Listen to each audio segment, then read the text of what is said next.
அடுத்த ஆண்டு சட்டப்பேரவை தேர்தல் நடைபெற உள்ள தமிழ்நாடு, கேரளா, மேற்கு வங்கம், புதுச்சேரி மாநிலங்களில் எஸ்ஐஆர் எனப்படும் வாக்காளர் பட்டியல் சிறப்பு திருத்தப் பணிகளை தேர்தல் ஆணையம் செய்து வருகிறது.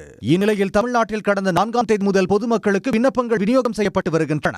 இந்த விண்ணப்பத்தில் கேட்கப்பட்டுள்ள பல்வேறு தகவல்களை பூர்த்தி செய்ய தெரியாமல் பொதுமக்கள் தவித்து வருகின்றனர். இது தொடர்பாக தாம்பரத்தில் நடந்த அனைத்து கட்சி வாக்குச்சாவடி முகவர்கள் கூட்டத்தில் எழுப்பப்பட்ட சந்தேகங்களுக்கு அதிகாரிகள் முழுமையான விளக்கம் அளிக்கவில்லை என புகார் எழுந்தது.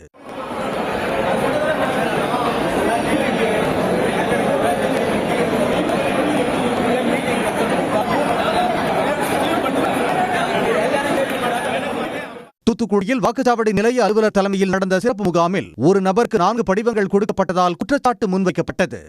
2 விதமான முகவரி, 2 விதமான வாக்காளர் அடையாள அட்டை எண், அதே நேரத்தில் 2 விதமான பாகம் எண், 2 விதமான அந்த தேர்தல் வாக்களிக்கக்கூடிய மையம், இது எல்லாமே வெவ்வேறு வகையில் இருக்கு. ஆனால் வாக்காளர் புகைப்படத்தில் வாக்காளர் பெயரில் எனது மனைவியினுடைய புகைப்படம் தெளிவாக இருக்கு.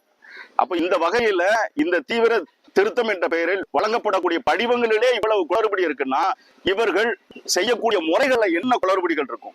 இந்நிலையில் திருத்தணியில் கணக்கெடுப்பு பணியில் ஈடுபடும் அங்கன்வாடி பணியாளர்களை தகாத வார்த்தைகளில் பேசியதாக ஒருங்கிணைந்த குழந்தை வளர்ச்சி திட்ட அலுவலரை கண்டித்து வட்டாட்சியர் அலுவலகத்தில் ஆர்ப்பாட்டம் நடைபெற்றது.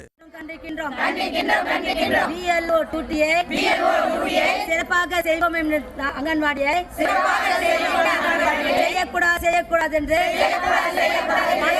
ஆளாக்கிறார்கள். வேடச்சந்தூரில் வாடகை வீட்டில் இருப்பவர்கள் வாக்காளர் பட்டியல் சிறப்பு திருத்த பணிகளால் சிரமம் அடைந்துள்ளதாகவும் பழைய முகவரி வாடகை வீட்டிற்கு படிவம் வருவதில்லை எனவும் குற்றம் சாட்டியுள்ளனர். நான் இருக்க என்னோட வீட்டு அட்ரஸ் ஒன்று, அந்த வீட்டு அட்ரஸுக்கு பார்த்தீங்கன்னாக்கா அது வரும்னு போய் உட்காந்துருந்தா அங்கேயும் வரல.